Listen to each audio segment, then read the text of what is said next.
안녕하세요. 똑똑한 노후TV의 제임스입니다. 도대체 통장에 얼마까지 있어도 기초연금을 받을 수 있는지, 통장에 얼마 있으면 못 받는지 궁금해하시는 구독자님들이 많이 계시더라고요. 정부에서 너무 복잡하게 설명해 놓아서 기준에 맞추기가 참 어렵습니다. 그래서 제임스가 여러분들에게 소중한 정보를 알려드리기 위해 정리를 해보았으니 영상 끝까지 들어보시고 기초연금 신청에 도움이 되시기를 바라겠습니다. 막연히 통장에 돈이 많이 있으면 기초연금을 못 받는다가 아니라 정확히 얼마가 있으면 못 받는지 꼭 기준을 확인해 보시기 바라겠습니다. 제 채널에 구독자님 중에서 65세에 가깝거나 이상인 분들이 많이 계신데요. 돈을 은행에 넣어두면 기초연금을 못 받는다는 말을 가까운 친구로부터 들으시고 나서 당장 은행에 가셔서 돈을 인출하신 후에 집에다 보관하신다고 합니다. 혹시 세무조사에 걸리거나 기초연금 자격에 미달될까봐 매일 조금씩 찾아서 집안 어딘가에 보관하신다고 하니 오늘 잘 들어보시고 마음을 편하게 가지시길 바라겠습니다. 구독자님들께서 직접 기초연금 수급 자격에 대한 계산을 하시기는 쉽지가 않을 것입니다. 생활이 넉넉하다고는 할 수 없고 고정 수입이 없거나 너무 적다면 당연히 기초연금 자격에 대해서 알아보셔야 합니다. 기초연금을 신청하는 방법은 제 영상에 따로 만들어 놓았으니 천천히 공부하시면 되실 것이라 생각하며 오늘은 여러 가지 요건 중에 통장에 돈이 얼마나 있으면 기초연금에서 탈락되는 것인지 아니면 목돈이 있는데도 받을 수 있는 것인지에 대해서 자세히 알아보겠습니다. 기초연금에 대해서 간단하게 정리를 해보면 2023년 현재 만 65세 이상 어르신들을 대상으로 소득 하위 70%인 분들에게 지급되는 복지제도입니다. 단독가구이신 분들은 최대 32만 1,950원, 부가구이신 분들은 최대 51만 5,120원을 매달 드리는 연금입니다. 기초연금은 원래 기초노령연금이라는 이름에서 바뀐 이름입니다. 기초연금 조건을 계산하는 것은 여러 가지 재산 기준을 보는데요. 통장 잔액, 보험금, 근로소득, 이자소득, 자동차, 부동산 등이 있습니다. 그 중에서 오늘은 특별히 금융소득이라는 항목 중 은행에 예치된 현금에 대한 것만 알아보겠습니다. 통장의 종류는 두 가지로 나눠볼 수 있는데요. 첫 번째는 그때그때 입출금해서 쓰는 자유입출금 통장에 대한 기준인데요. 이런 통장은 3개월 동안 평균 잔액을 기준으로 조사합니다. 두 번째는 적금이나 정기예금으로 목돈을 저축해 놓고 이자를 받는 저축통장인데 이런 통장은 재산을 조사할 때는 최종 잔액 또는 총 납입액을 기준으로 조사를 합니다. 이외에 주식이나 보험증권, 채권 등이 있는데 오늘 영상에서는 통장에 있는 금융재산에 대해서만 알아보겠습니다. 금융재산에 대한 조사는 상반기 한 번, 하반기 한 번 진행되고 있으며 조사 때마다 수급 자격 조건이 안 돼서 탈락하실 수도 있고 다음 조사 때 조건이 되면 다시 받을 수도 있으니 매번 신청하시는 것을 추천드리겠습니다. 지금부터는 계산하는 법을 알려드리겠습니다. 먼저 다른 재산은 아무것도 없고 근로소득도 없다는 가정하에 계산하는 것입니다. 예시로 통장에 현금 1억이 있는 경우 계산해 보겠습니다. 일상생활하면서 품위 유지를 하거나 손주들에게 용돈을 주는 등 생활비용 등으로 2천만 원은 공제를 해주고 시작하는데요. 아래 공식을 보시면 현금 1억 원에서 2천만 원을 빼고 계산을 시작합니다.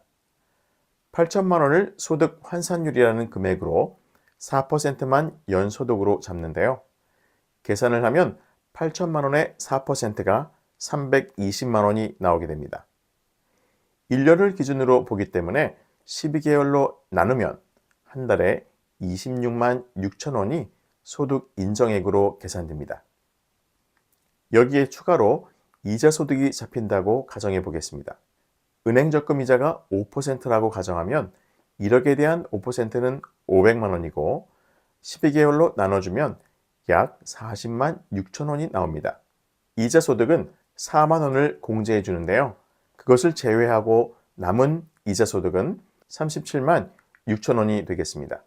따라서 원금 1억에 대한 소득은 월 26만 6천 원, 이자 소득은 37만 6천 원이기 때문에 두 숫자를 합하게 되면 약 64만 2천 원이라는 금액이 소득 인정액으로 계산됩니다. 통장에 1억이 있고 이자가 5%라면 최종 월 소득 인정액은 64만 2천 원이 됩니다. 단독가구인 경우 기초연금 소득 인정액이 월 202만 원 이하면 대상자가 되시고 부부가구인 경우는 기초연금 소득 인정액이 월 323만 2천 원 이하면 기초연금 지급 대상이 되십니다.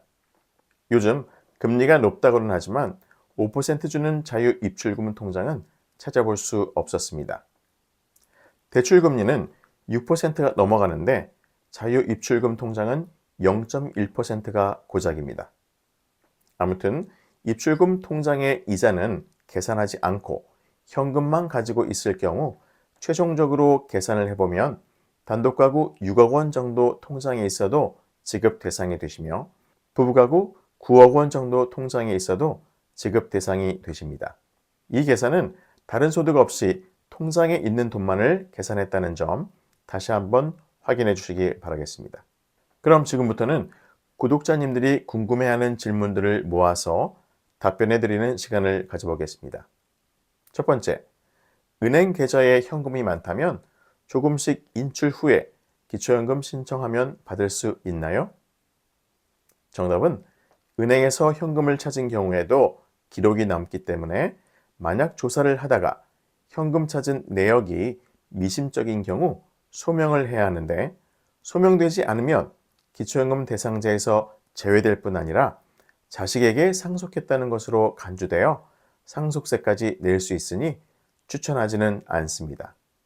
두 번째, 부부 중 한 사람만 만 65세가 되어 기초연금 받는 나이가 되면 어떻게 계산을 하나요? 정답은 부부가구이신 경우 한 분만 기초연금 대상자가 되어도 부부 합산해서 계산이 되겠습니다. 세 번째, 기초연금을 신청하기 전에 자녀들의 통장에 나누어 입금을 했는데 그래도 괜찮은 거죠? 정답은 기초연금을 받기 위해 합법적 증여가 아닌 다른 방법으로 증여를 했을 경우는 나중에 증여세를 내야 하며 3개월 동안 계좌이체 내역이 있다면 조사를 받을 수도 있으니 정말로 조심하셔야 합니다. 네 번째, 기초연금 신청은 어디서 하나요? 정답은 국민연금공단 1355번, 보건복지부 번호 129번 또는 해당 지역 주민센터에 문의하시면 되겠습니다. 다섯 번째, 자녀들이 용돈으로 매달 이체해 주는데 소득으로 잡히나요? 정답은 이체로 하게 되면 소득은 아니지만 금융재산으로 잡히게 됩니다. 이럴 경우에는 현금으로 드리는 것이 훨씬 유리합니다. 여섯 번째, 자동차가 있는데 기초연금을 받는데 영향이 있나요? 정답은 3000cc 이상 또는 4천만 원 이상의 승용차가 이에 해당됩니다. 자동차를 구매할 경우 소득 인정액이 100%로 반영되기 때문에 4천만 원짜리 신차 구매 시 월 소득이 4천만 원으로 책정되고 당연히 기초연금에서 제외가 되게 됩니다. 신차 구입한 지 10년이 지났거나 중고차를 구매한 경우 중고차 시세를 기준으로 계산하게 되겠습니다. 오늘 영상이 조금이라도 도움이 되셨다면 구독과 좋아요, 알림 설정해 주시면 앞으로도 좋은 정보를 통해 풍요로운 삶이 되실 수 있도록 최선을 다하겠습니다. 늘 건강하시고 행복한 일만 생기시기를 응원하겠습니다. 감사합니다.